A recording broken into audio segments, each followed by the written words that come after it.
Hello, everyone, and welcome to our webinar series, A Senior's Guide to Building a Modular ADU. This is part 7 of 10, titled Building Permits, Go Time with the City, brought to you by Mr. John Aronson, President and owner of Crest Backyard Homes, and myself, Jeremy Knock, President and owner of Golden Age Financial Solutions. This series is designed to take you from initial idea of the ADU through the certificate of occupancy using the HECM loan to maximize your cash flow. This series is brought to you every Tuesday and Saturday from 10 a.m. to 10:30 a.m. The sessions will be recorded and available to share and watch later, so please do. A couple of quick housekeeping items, FYI, if you want to adjust the size of your webcam, there's a bar on the side so you can make them much smaller so that you can see more of the presentation. I do have to apologize, I can't get the closed captioning to work today, so if you were relying on that, there is a transcript I can email you later, so please email me at the end.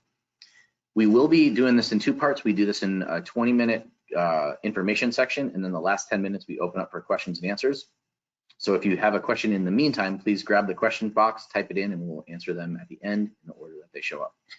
So today we're going to be exploring specifically how the building permit process goes and the different areas you'll encounter when building your ADU. So that being said, John, could you give us a brief review of all the parts of the permitting process? Sure thing. Well, I hope the weather is as nice for you back in Clearwater, Florida, as it is for us out here in San Diego. Just a beautiful, beautiful day. We're finally starting to get some summer. And thank you, ladies and gentlemen, for taking time out of your busy days to join us again. First of all, there's several moving parts that must be taken in order to get to the permit counter, let alone through it. Now, even though it's at the top of the list, completing and submitting the application process is usually the last step. You'll need to present multiple copies of approved drawings and specifications. And in the case of a modular ADU, you actually need multiple copies of your foundation plan and installation manual or instructions. You'll need to meet all the engineering requirements for soils, for civil, structural, which are determined by some testing procedures. So based on the results of those tests, you'll need to comply with all recommendations of the soils engineer, who's known as the geotechnical engineer. There will be civil and structural if and when required. That's right. You'll also need to address septic requirements if it's applicable to your project. If you don't have your ducks in a row, you'll get sent away with a big punch list of things that you need to do before they'll even issue the permit. Once again, it's very important to deal with a company that knows how to navigate the permit process, and it can be a process. So John, let's start at the beginning of that process, which ironically is also the end of the preparation for the permitting process, which is the application itself. Yeah, in the last session, we talked about 2 tests you need to pass. This is test number 2, actually, and it's the most important. The permit is not just a 1-page application, it is a process. You need to have every page and form completed, and there will be many detailed pages and forms. Regardless of how many forms are required for the permit process, they must all be completed. So what happens if I miss anything? Well, if there's any errors or omissions, they'll be rejected. Every box needs to be checked correctly, and all the line items not addressed will be kicked back for answers. So can I have anything that's maybe about to be completed, such as maybe getting any testing results back? Yeah, we don't recommend that at all. Why is that? Yeah, because the test can reveal things you may need to include in your permit application. And we basically just want to keep everything, every detail together in one single packet. Our protocol basically is to submit everything they require at one time. If they want 6 copies of everything, make sure you give them 6, not 5. You got to check, double check, and even triple check everything they ask for. If done properly, you get the permit approved. If anything's incorrect, missing, or inadequate, then it's back to the end of the line. So this can be really stressful. It can be really time consuming, and it can be very frustrating as well. So it's really best to just let this be done professionally. Well, most important, make sure that the permit processor is familiar with the jurisdiction's protocol. They're all different. For this reason, it's best to use a permit processor that's knowledgeable, familiar, and local to the building jurisdiction where the permit's actually being pulled. Fortunately, we live in San Diego, where it's more like an island, and most permit processors are familiar with most of the jurisdiction. Not always about one that just happens to be nearest you or one that you use frequently. Agreed. John, let's look at the next piece, and that's the drawings portion. Yeah, there's several documents and drawings that you'll need. They must include floor plan, elevation, details, cross sections, general specifications, and so on. There may even be more, but all these items will be in the installation manual if it's a modular home. You'll also want to strongly consider including your proposed hardscape drawings here too. Not always necessary to submit hardscape plans. However, should there be any that maybe like integrate into or that are contiguous with the structure of the backyard home, then you'll need to call that out. Things like concrete steps, ramps, elevated decks, garage, carport, like that, basically should be noted. In many cases, separate permits may be required for some of these items. So also be sure to include your drawings for your driveway and parking locations here too. Yeah, your jurisdiction may require you to delineate how you're planning to enter your backyard home and where you're planning to park your vehicles. There shouldn't be any extra cost for this. That's pretty much all inclusive. Generally, they just want the locations to be indicated on the drawing. Then you need to mark the ADU location on the plot plan. The permit counter will want to see where the exact location of the home is going to be situated. So be sure to completely and accurately make sure that this happens. If your inspection is a stickler for accuracy, and most are, they can fail you for being just a few inches off. If that happens, then it's just back to the drawing board, and that's added time and added cost. So, John, since modular homes have that installation manual that you mentioned, can you take us through that installation manual a bit? Yeah, every modular home comes from the factory with a complete and detailed ADU installation manual or installation instructions, depending on the purveyor. Some submit the manual, some just a big packet of installation instructions. Your contractor will need to submit these with the permit application. So, like John mentioned before, the application may require 6 copies, and if that's what they want, just give it to them. Exactly. The jurisdiction will definitely require multiple copies. A complete set is generally required at any and all the stations that you'll have to navigate through. So make sure you give them as many as they ask for. They won't provide any printing services, and then once again, that could bounce you back right to the starting gate. So can you give us some details about what's in the installation manual?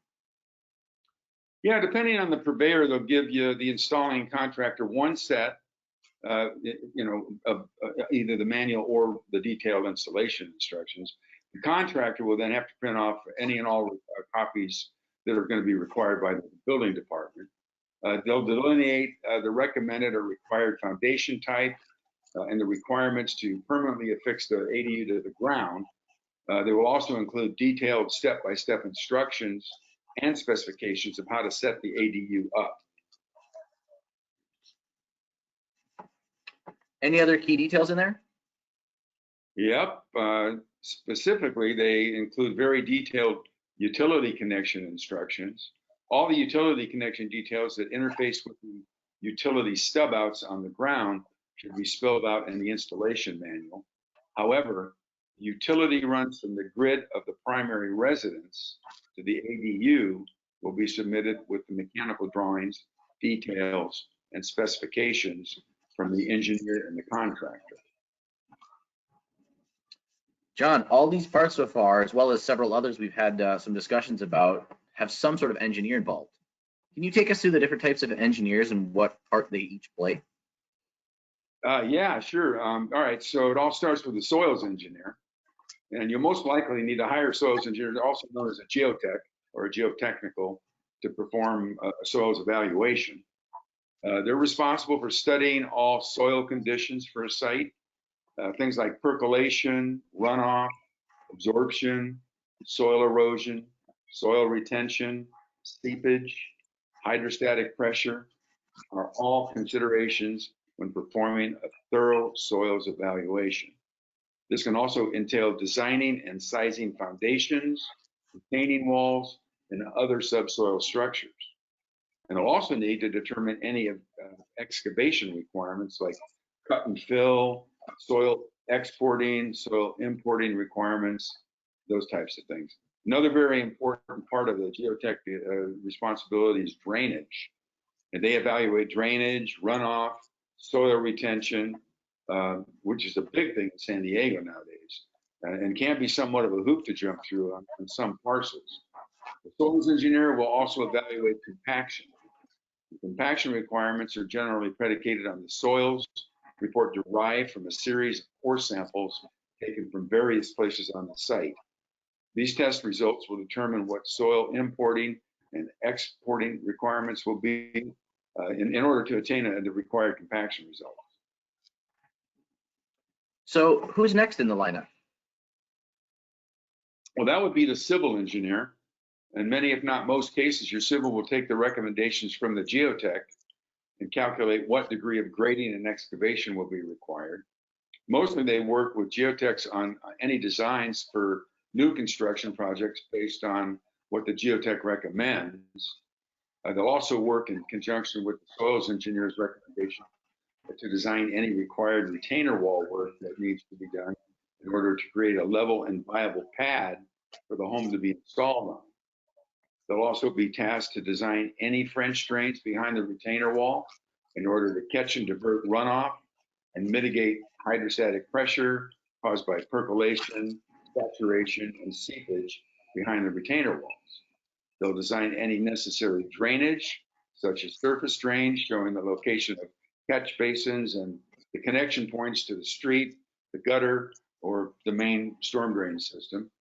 If drain swales or brow ditches are necessary, they'll have to be designed into the equation as well. That's quite a few folks and decisions in there. So let's look at the last of the engineers, shall we? Yeah, well, that would be the structural. A structural engineer will generally not be needed for any structural design requirements for the actual modular ADU component. They're already incorporated into the original design criteria done by the design and engineering teams who actually manufacture them. However, they do work with soils and civil design team to design retaining walls, necessary drainage, and foundations for structures. Should anything like an attached garage or room additions, custom or hybrid foundations be required, you would use a structural for that as well. They'll also be needed should the home be placed on caissons or columns or another type of elevated platform supporting the home in order to get a cantilevered structure out over a bank or an incline. Or should there be a basement under the modular unit, then the structural design and calculations would be required in that instance also. Sean, that's so many folks to make happy. Now, let's go back to that all-important survey we've been talking about. Can you take us through the survey again and how it will potentially affect the process? Yeah, well, they're not always required, but they certainly will ensure accuracy.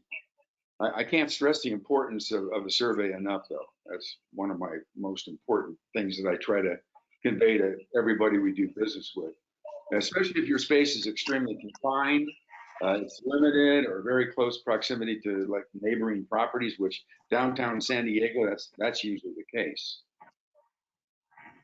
So tell us about that one more time. Well, if you've been tuning into our series from the start, you can really get an idea of how many moving parts there are in this whole process. Since each of these parts is so heavily affected by measurements, you can start to see how even a small error in a measurement can create massive potential problems. Using exact and correct starting points for your measurements will ensure you avoid errors in the placement of your ADU. This is the #1 most important way to assure property accuracy when placed in your backyard home. Folks, the proper placement lines based on correct lines will also help you avoid potential encroachment disputes. Well, remember what we said in the previous segment, never, never, never rely on your fence line. What if it's 6 inches on your neighbor's property and you build your ADU based on that fence? That could be a very bad day for you. Believe me, I've seen it happen more than once. Yeah, that's never a fun situation. So, John, let's go through what happens if someone has septic. Can you take us through it and how it may potentially affect the process also?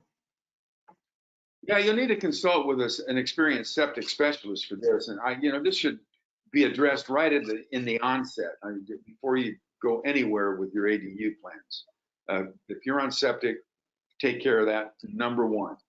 And I strongly recommend that you do this before you even start going to any expense planning the backyard home project. The first thing they'll do is look to ensure the soils testing has been updated. They'll be evaluating your current potential tank size and location, and they'll also be analyze the leach lines and the leach field size and location, and determine whether that's going to need to be extended or expanded. So remember, folks, this is specifically if you currently have a septic or your ADU is going to need a septic. And because of the size of those tanks and leach fields, it can completely eliminate your ability to build an ADU period in that location, because they don't make any exceptions for those things. So remember, this is a whole other animal. It sure is. Hey, so now, Jeremy, why don't you walk us through some of the uses for the HECM loan after the building of the ADU has been completed? Sure, John.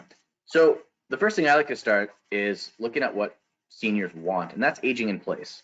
For those that don't know, this is pretty much every senior wants to do. In fact, a recent survey by AARP said 3 out of 4 folks want to age in place. So by marrying the HECM loan and the ADU together, it can give you the cash flow to do just that. Okay, so how do you strategize for aging in place? Well, in our initial financial analysis, we look at your current healthcare spending. We'll do a little stress test to see if your current cash flow can handle some basic cost increases. We'll use things like the average cost of adding an in-home care specialist, either part-time or full-time for one or both of you. So, folks, this area is usually where we see a lot of breaking the bank, so to speak. Having the cash flow from the ADU rented out can make or break your ability to age in place. So, Jeremy, what else are you looking at during this process? Travel. It's the next biggest item on everyone's bucket list.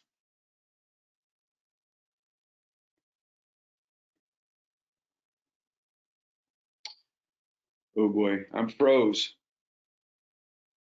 Can you hear me? Uh-oh.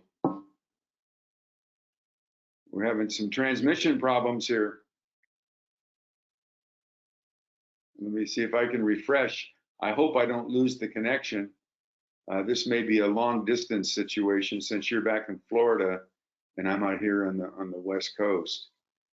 Let me see what I can do on my end.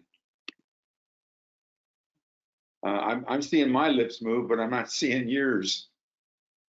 Hello, Jeremy. Gosh, sorry, folks, if anybody can hear me or hear Jeremy. Sorry about this interruption. We'll try to get it corrected here as quickly as possible. Whoops, I saw Jeremy disappear. He may have to reconnect. Gosh. Well, I'll try to keep you folks entertained the best I can. Be sure, though, if you have any questions, to write them down. We'll address those at the end. And again, thanks an awful lot for bearing with us all these weeks. We know it's been, pretty agonizing for a lot of folks that aren't used to a lot of construction nomenclature. Oh, there's Jeremy. I think he's back. Here's Jeremy. Hey, amigo. You back with us yet? I've been trying to entertain these folks, but I'm not much of a comedian. Nobody's going to stay up late at night watching me, that's for sure. All right, I'm back. I apologize. I lost my connection there for a minute. Yeah, no, I thought it was me. I've been having the internet connection issue. So where do we leave off? Some strategy for aging in place. So we're looking at basically just, you know, where your body is today. Is it going to be harder or easier to travel 5 years down the road? Well, trust me, I mean, Machu Picchu at 65 is a lot easier than waiting till you're 75. So, Jeremy, what about the simpler yet still fun stuff? So that's what I really want folks to think about. I mean, this is the stuff like the hobbies you put on hold or maybe gave up entirely for your career, maybe to raise a family. Now is the time to do it. If your dream is to drive across the country in an RV, let's help you get one. Go do it. I'll tell you what, my dad, he had his eye on a really special boat for over 30 years while he was working. And as soon as he retired, he went and got it. He sounds like a kid at Christmas every time he talks about this thing. It's an old school, really hot rod kind of boat. My kids go visit him when we go see him in the summer in Minnesota. He'll take us out in this boat. Those are the forever kinds of experiences that are irreplaceable, and those memories are going to live on with my kids long after we're all gone. Well, that's what retirement's all about. Hey, speaking of that, you know, my wife and I love to do the cruise thing, and as often as we can. So, are people able to use a HECM loan proceed to take a cruise, or buy an RV and cruise the country, or go live on a boat? What are some of the other options? Well, they sure can. I mean, they can pretty much use their proceeds to do any type of leisure activity they can think of. Well, that's fantastic. Well, folks, I strongly encourage anyone to take advantage of all the travel and leisure time activities you possibly can while your body is still cooperating with you. So, Jeremy, what about some of the more long-term legacy planning strategies? So that's a good question. Legacy planning is a huge part of this process. People always want to leave stuff to their heirs. I'm a father myself, so I completely understand. Now, if you use the HECM loan strategically, you can build an ADU, thereby increasing the value of your primary residence, your rental portfolio, or both. If it's on your primary residence and you claim the rental property on your taxes, when you pass away, your children should be able to use that rental income to help them qualify for a loan themselves if they want to keep that property. If they want to sell it, the rental history can increase the value of the sale along with the equity the ADU will add. And why does this matter now? So it goes back to the end user concept. If it's an ADU on a current rental property, it'll just increase the cash flow and equity in the portfolio. One of the biggest challenges I see real estate investors face is debt ratio requirements. In fact, they just recently got more restrictive. So if you have a HECM loan on your primary residence and you use that cash to build the ADU on your rental property, it does two things at once. It increases the value of your rental property because of the ADU. It'll also increase the cash flow on that physical property too. Since there isn't a monthly payment required to be made on the HECM loan, all the rental income can flow into your portfolio. Then, if you're carrying a note on the current rental property, then it could be a great time to refinance that one, either decrease the rate, change the term, access and cash out, or all of those things. In fact, I have a few other strategies regarding this scenario, but those are a much more in-depth one-on-one conversation. Well, so how does this help my family out long term? Well, there's all sorts of ways to think about this. So if the portfolio, for instance, is owned by a trust, you can set up your specific wishes to happen to the portfolio. You can add directives like nobody's allowed to refinance these properties or borrow against any of the properties so that the cash flow stays coming in forever. That's one way.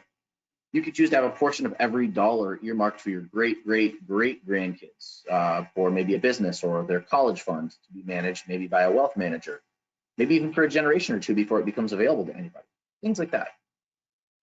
So in closing, if you have questions specific to the ADU, please reach out to Crest Backyard Homes. Their website is www.crestbackyardhomes.com. Go to the site, find their contact page, and fill it out. One of the representatives will contact you shortly. If you have questions regarding the HECM loan specifically, please reach out to Golden Age Financial Solutions. Their website is www.goldenaf, that's A as in Apple, F as in Frank.com. Go to the site, find the contact page, and fill it out. One of their reps will call you back. So folks, remember these sessions are recorded. You can watch them over and over again for any info you might have missed or want to rewatch again. And you can also share them with your friends and family, and we ask that you please do. So be on the lookout. We'll be sending out another link to register for our webinar on this coming Saturday, and this is going to be one you do not want to miss. We have a huge announcement. We're going to have an amazing guest speaker joining us on the June 13th event. That speaker will be Mr. Greg Nicholas. He's the Housing Policy Specialist Team Lead for Accessory Dwelling Units for the California Department of Housing and Community Development. He will be the man to answer many of your specific questions regarding your exact scenario regarding these laws. So be on the lookout for that invite. Now, I'd like to open it up for some questions and answers. So we'll just start at the top here. First one looks like it's going to be for John. Are septics legal in San Diego? Legal? They're required. If you're not connected to a sewer, that's your only other alternative, and unless that you have some type of an approved waste management system that the jurisdiction will allow you to install in lieu of a septic. But I mean, that's it. Don't know how else to answer that one. All right.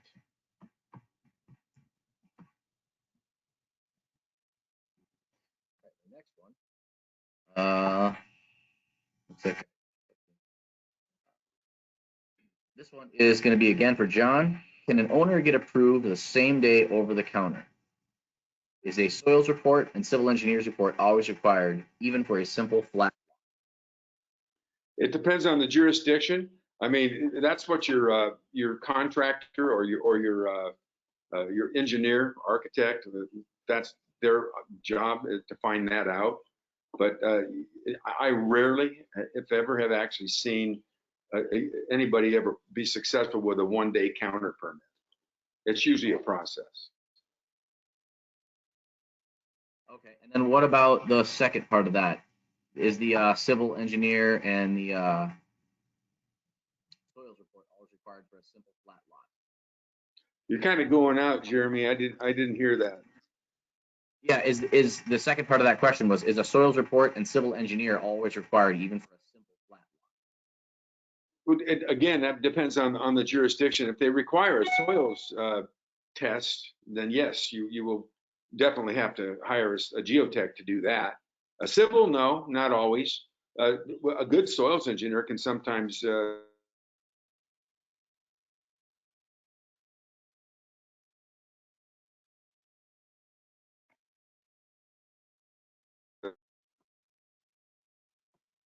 Looks like we lost John. There he's back. I'm here. There you are. I didn't hear you. Sorry about that. No worries. Here, this one's for you. It's going to be, how much are the permits with and without county waiving the fees? Again, that's depends on the jurisdiction.